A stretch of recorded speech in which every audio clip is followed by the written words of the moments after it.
മൂന്ന് തരത്തിലുള്ള ആൾക്കാർ ആണ് ഇപ്പോൾ എല്ലാ കുഴപ്പവും ഉണ്ടാക്കിക്കൊണ്ടിരിക്കുന്നത്. ഒന്ന്, ഞങ്ങളെപ്പോലുള്ള ആധ്യാത്മിക പ്രഭാഷകർ. രണ്ട്, ജ്യോതിഷികൾ. മൂന്ന്, അർച്ചകർ, പൂജാരിമാർ. അത് അമ്പലത്തിൽ പൂജ ചെയ്യുന്നവരും മറ്റുള്ള പൂജകൾ കാര്യങ്ങളൊക്കെ ചെയ്യുന്ന ആളുകൾ. അപ്പോൾ എന്താണ് ഏതാണ് എന്നുള്ളതിനൊക്കെ ആശയക്കുഴപ്പമുണ്ടാക്കുന്ന തരത്തിലുള്ള ധാരാളം പ്രഭാഷണങ്ങളും മറ്റുള്ള കാര്യങ്ങളും ഒക്കെ വന്നുകൊണ്ടിരിക്കുന്നുണ്ട്. അതിൻ്റെ ഒരു കടൽ ചുറ്റുമുണ്ട്. ഇതൊക്കെയും ഇതിൽ അധികാരത്വമില്ലാത്ത ആളുകൾ ആ വിഷയം സംസാരിക്കുമ്പോൾ ഉണ്ടാകുന്നൊരു കാര്യമാണ്. ഇപ്പോൾ ജ്യോതിഷമാണെങ്കിലും അതിൽ അധികാരിത്വമില്ലാത്ത ആളുകൾ തെറ്റായിട്ടുള്ള മാർഗ്ഗനിർദ്ദേശങ്ങളും കാര്യങ്ങളൊക്കെ നടത്തിക്കൊണ്ട് അതിൻ്റേതായിട്ടുള്ള കാര്യങ്ങളുണ്ട്. ഇപ്പോൾ ക്ഷേത്രങ്ങളിലൊക്കെ പലതരത്തിലുള്ള പുനരുദ്ധാരണ പ്രവർത്തനങ്ങളും ആ ക്ഷേത്രത്തിലെ ദേവതാ ചൈതന്യത്തെ നശിപ്പിക്കുകയും തകർക്കുകയും ചെയ്യുന്ന ആൾക്കാരാണ്. ഇതൊക്കെ ഈ ജ്യോതിഷത്തിൻ്റെയും ഒക്കെ പിൻപറ്റിയിട്ടാണ് പലതും വരുന്നത്. അത് നല്ല രീതിയിൽ ഈ ശാസ്ത്രത്തെ അനുസന്ധാനം ചെയ്യുന്ന ഒരുപാട് ആചാര്യന്മാരുണ്ട്. ഈ മൂന്ന് തലങ്ങളിലും തന്നെ നല്ല ഉപാസനയായിട്ട് ആ ദേവതയെ കൊണ്ടു നടക്കുന്ന ആളുകളുണ്ട്, വളരെ ശാസ്ത്രാന്വേഷണം നടത്തുന്ന ജ്യോതിഷ പണ്ഡിതരുണ്ട്, വളരെ മികച്ച രീതിയിൽ ധർമ്മോപദേശം ചെയ്യുന്ന ആചാര്യന്മാരുണ്ട്. ഇവരൊക്കെ ഇരിക്കുമ്പോൾ പോലും ഇപ്പുറത്ത് ബഹളം ഉണ്ടാക്കിക്കൊണ്ടിരിക്കുന്നത് ഇപ്പുറത്തുള്ള ആളുകളാണ്. അതിൻ്റെ സ്വാധീനത്തിൽ പെട്ടുകൊണ്ടാണ് ഈ കാര്യങ്ങളൊക്കെ. ഞാൻ നേരത്തെ പറഞ്ഞല്ലോ, നമ്മുടെ ക്ഷേത്ര സംസ്കൃതി അനുസരിച്ച് ജനങ്ങൾ മുഴുവൻ ചെന്ന് പ്രാർത്ഥിക്കേണ്ട ഒരു സ്ഥലമേ അല്ല. ശക്തമായ ക്ഷേത്രങ്ങളൊക്കെ പഴയ കാലത്ത് അങ്ങനെ നോക്കി അറിയാം വനപ്രദേശങ്ങളിലായിരുന്നു, എത്തിച്ചേരാൻ പ്രയാസമുള്ള സ്ഥലങ്ങളിലായിരുന്നു. മാത്രമല്ല ഈ ക്ഷേത്രത്തിൻ്റെ നടക്കിൽ ഒരാൾക്ക് മാത്രം കടന്നു പോകാനുള്ള മാക്സിമം 2-3 പേർക്ക് നിൽക്കാനുള്ള ഒരു സ്പേസേ ഏത് നടയിലും ഉണ്ടാവുള്ളൂ. കാരണം അത് ഉത്തരഭാരതത്തിലെ ക്ഷേത്രങ്ങളും ഇവിടുത്തെ രീതിയും തമ്മിൽ വ്യത്യാസമുണ്ട്. കാരണം ഇവിടെ ക്രിയാപ്രാധാന്യമുള്ളതാണ്, അവിടെ ആരാധനയാണ്. അതിന് തന്ത്രത്തിൽ തന്നെ സൃഷ്ടിസ്ഥിതി സംഹാര തലങ്ങൾ പറയും. ദക്ഷിണഭാഗം ഭാരതത്തെ ഒരു ശരീരമായി കണ്ടുകൊണ്ട് ദക്ഷിണഭാഗം സൃഷ്ടിക്കും. അപ്പോൾ അതിന് ക്രിയ പ്രാധാന്യമാണ്. നമ്മളൊരു ലേബർ റൂമിൽ ശ്രദ്ധിക്കേണ്ട എല്ലാ ശ്രദ്ധയും ഇവിടെ വേണം. മറ്റിടത്ത് സ്ഥിതിയാണ്, അവിടെ ആരാധന മതി. ഇവിടെ എല്ലാ ദേവതകളെയും ആചാര്യന്മാർ പ്രതിഷ്ഠിച്ചതാണ്, സൃഷ്ടിച്ച് പ്രതിഷ്ഠിച്ചതാണ്. ഉത്തരഭാരതത്തിൽ ഒരുവിധം എല്ലാ ദേവതാ സങ്കേതങ്ങളും ഒന്നുകിൽ ആരാധനാലയങ്ങളാണ്, അല്ലെങ്കിൽ സ്വയമേവ തീർത്ഥസ്നാനങ്ങളാണ്. കാശി, ഉജ്ജയിനി ഇതൊന്നും ആരും പ്രതിഷ്ഠിച്ചതല്ല, സ്വയംഭൂവായിട്ട് ആ ചൈതന്യം അവിടെ പ്രകടമായതാണ്. ഇവിടെ ഇപ്പോൾ നമ്മൾ പൂജിച്ചിട്ട് ചൈതന്യം കൂട്ടാനും ചൈതന്യം കുറയ്ക്കാനും ഒന്നുമില്ല. ഹരിദ്വാർ അങ്ങോട്ട് കടന്നാൽ പിന്നെ കാലമില്ല, സംഹാരമാണ്. അവിടെ നിങ്ങൾ എന്ത് ചെയ്താലും കുഴപ്പമില്ല, ചെയ്തില്ലെങ്കിലും കുഴപ്പമില്ല. ഈ ഒരു വ്യത്യാസം ഈ 3 തലങ്ങളിലുണ്ട്. ഇപ്പോൾ കേരളത്തിനെ സംബന്ധിച്ചിടത്തോളം ഇത് ഓരോ ആവശ്യത്തിന് വേണ്ടി ഈ പ്രദേശത്തെ ആളുകൾക്ക് ഇതിൽ ബുദ്ധി കുറവാണ്, അതുകൊണ്ട് ബുദ്ധിക്കുള്ള ദേവത വേണം എന്ന് ആ ദേശത്തിൻ്റെ അധികാരി ആചാര്യനോട് അഭ്യർത്ഥിച്ചതിനനുസരിച്ച് ആചാര്യൻ അതിനു വേണ്ടിയിട്ടുള്ള ദേവതയെ സൃഷ്ടിച്ച് പ്രതിഷ്ഠിച്ചതാണ്. ആ പ്രതിഷ്ഠയുടെ കർമ്മങ്ങൾ അവിടെ കൃത്യമായിട്ട് നടന്നാൽ അത് മതി ആ ദേശത്തെ ആളുകൾക്കൊക്കെ സ്വസ്ഥത ഈ ബുദ്ധി എന്താണോ അവിടെ വേണ്ടത് അതുണ്ടാവാൻ. അതിൽ അവിടെ ചെല്ലേണ്ട ആളുകൾ മാത്രം അവിടെ ചെന്നാൽ മതി. അതാവശ്യമില്ലാത്ത ഒരാളും അങ്ങോട്ട് ചെല്ലേണ്ട കാര്യമില്ല. ബാക്കി ഉപാസനകളൊക്കെ വീട്ടിൽ തന്നെയാണ് നടന്നിരുന്നത്. എല്ലാം ഇപ്പോൾ നമ്മുടെ ഏറ്റവും വലിയ അടുക്കളയിലൊക്കെ തന്നെ അബദ്ധമാണ് ക്ഷേത്രത്തിൽ പോയി ചോറൂണ് നടത്തുന്നതും കല്യാണം നടത്തുന്നതും. ക്ഷേത്രത്തിൻ്റെ ആചാര്യന്മാരുടെ വീട്ടിലെ ഏതെങ്കിലും ചടങ്ങുകൾ ഇതുപോലെ ക്ഷേത്രത്തിൽ നടത്തണ്ടോ എന്നുള്ളതും കൂടി ചിന്തിച്ചാൽ ഇത് കാര്യം മനസ്സിലാവും. ഗർഭാധാനം മുതൽ അന്ത്യേഷ്ടി വരെയുള്ള ഒരു ഗാർഹിക സംസ്കാരവും ദേവതാ സങ്കേതത്തിൽ നടത്താനുള്ളതല്ല. പുറത്തേക്ക് എടുക്കാനില്ല, വീട്ടിൽ മതി. അതൊക്കെ വീട്ടിൽ സൗകര്യം ഇല്ലെങ്കിൽ പുറത്ത് ഓഡിറ്റോറിയോ അങ്ങനെയുള്ള കാര്യങ്ങളിലൊക്കെ. മറ്റുള്ളതൊക്കെ ഗുണത്തേക്കാൾ കൂടുതൽ അബദ്ധമാണ് ഉണ്ടാക്കുക.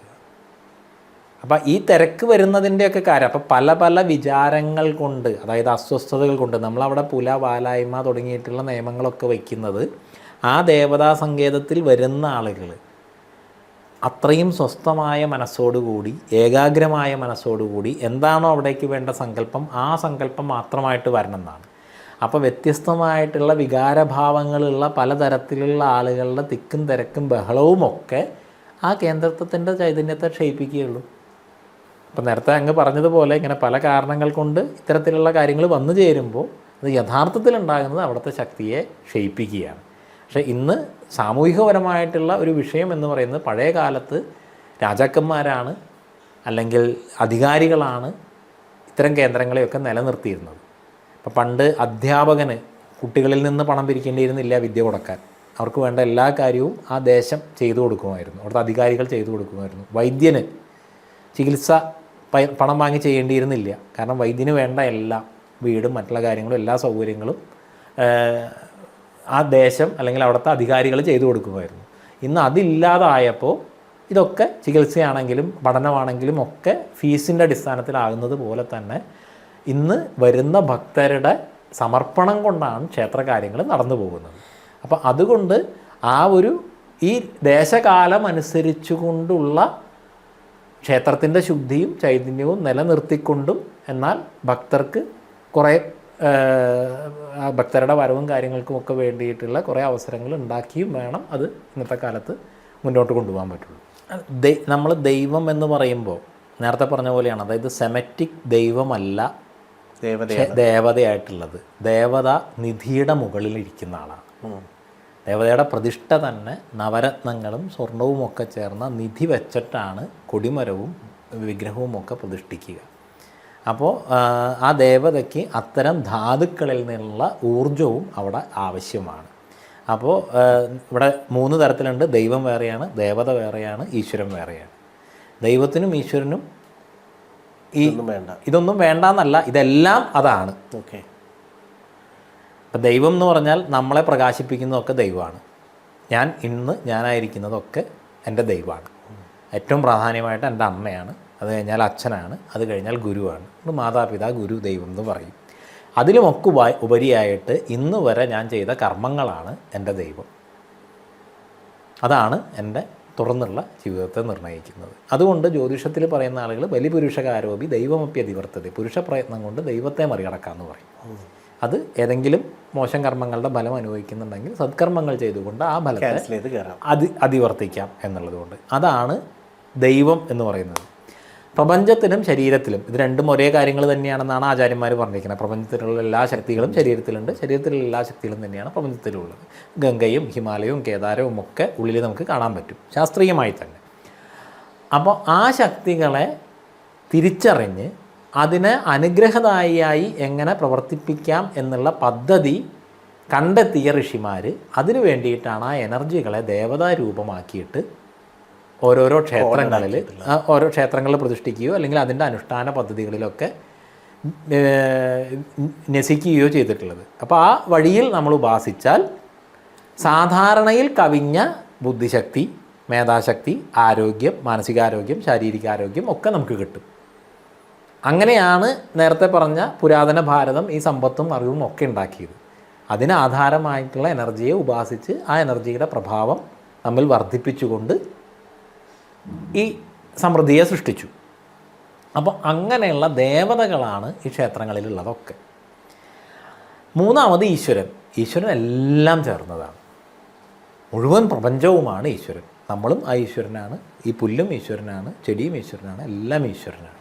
അത് ഒന്നും ചെയ്യുന്നില്ല, സാക്ഷിയാണ്. അങ്ങേയറ്റം പറയുന്നതാണെങ്കിൽ എല്ലാറ്റിനും സാക്ഷിയാണെന്ന് പറയും. സാക്ഷി എന്ന് പറയുമ്പോഴും വേറിട്ടൊരാളാണ്.